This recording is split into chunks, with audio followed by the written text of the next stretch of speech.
Hi, Joe. Hi. Ricci, candidate, Fox 5 Sports. How surreal, then, of a moment is this for you? You're just getting emotional speaking of your father. So when you think about, I am the Yankees manager. It's something.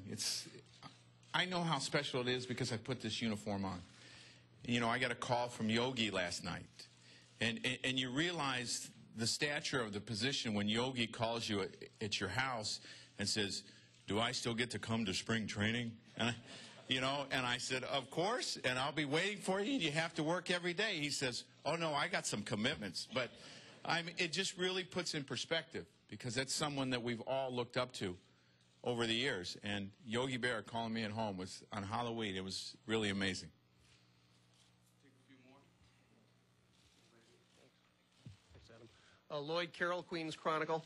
Joe, you had a successful year 2006 managing the Marlins, and you voluntarily took a year off. Was there a concern to manage this year somewhere because when you're away from the action, people may out of sight, out of mind? Was that a concern to be managing again as quickly as possible? No, because we had some opportunities during the summer, and we had kind of made a commitment as a family that I was going to spend time with my father. And I was fortunate enough that this opportunity took place, and this was where we wanted to be. And ultimately, this is where we wanted to end up. We didn't know when it would happen, but it was something that our family, it was a dream of ours. And it's now. And was I worried? No. Because of our faith, I believe that if you're meant to manage, you're going to manage.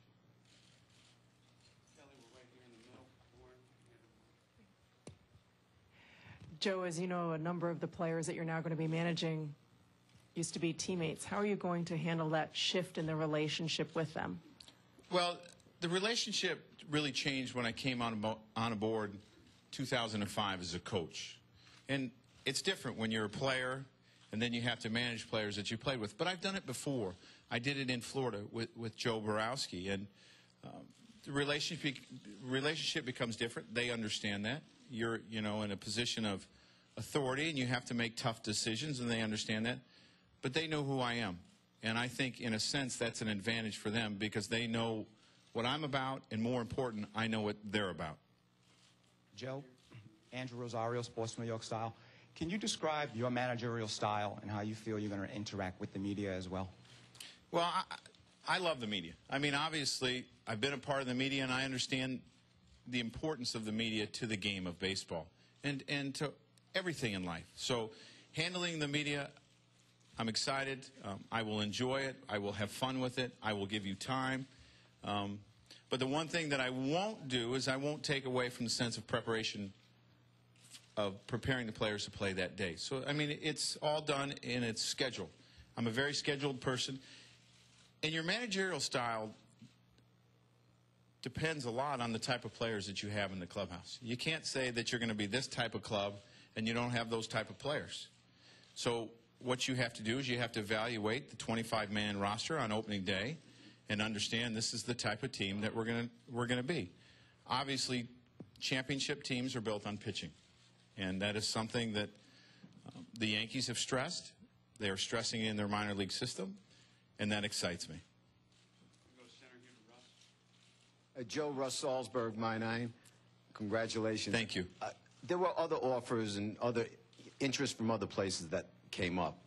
Was this kind of a gamble on your part, waiting for this one, hoping that this one was going to be the job?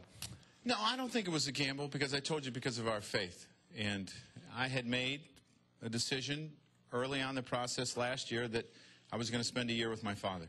You know, we went home to Chicago for the summer and got a chance to visit my father on a regular basis. And I said there was nothing more important than that time. So was it a gamble? I don't think so because my thought was if I was meant to manage, I was going to manage again. Joe, Sweeney. how you doing? Last month hasn't been an easy one for the Yankees. There's been a lot of upheaval.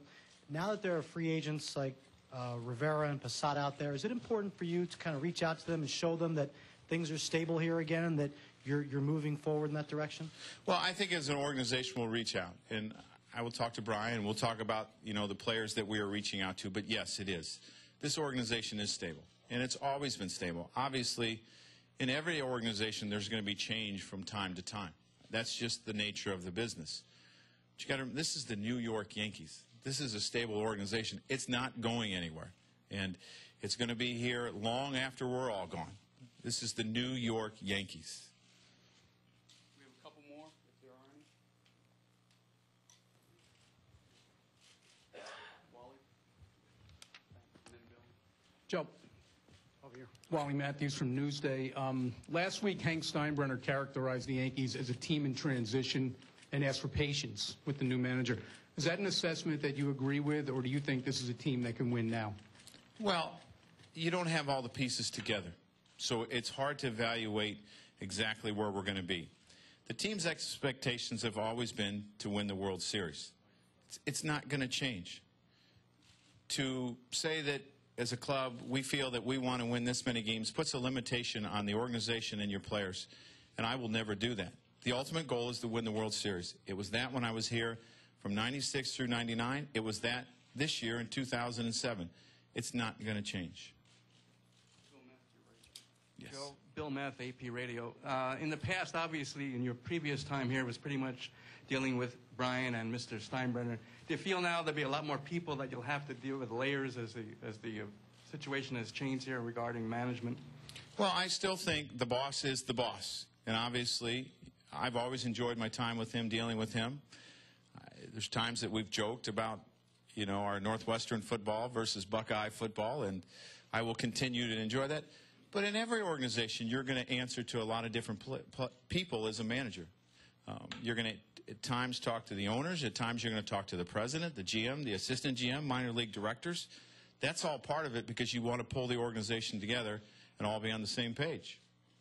We're going to take a couple more right here. Joe, since it was clear a change was being made, have you spoke to Joe Torre, and if so, can you shed a little light on that, what maybe you guys discussed? I have spoken with Joe. I don't really want to characterize what we talked about, but people have always known that Joe has been a person that I've always looked up to, respected. He was my manager here when we, as a part of the team, I was part of 3 World Championship teams, and we had a great conversation. Joe, how you doing? There were so many names out there, so many candidates who had impressive resumes, including Mattingly and Pena. What made you the best guy for this job? Well, I think that's probably best that you ask Mr. Cashman. But Brian and I have always had a good working relationship here as a coach in 2005, and I wasn't in the room when they made the decision who they were going to pursue. So it was an interview that there were a lot of people involved in the interview, and obviously I impressed them with what I wanted to do, and that's why they chose me.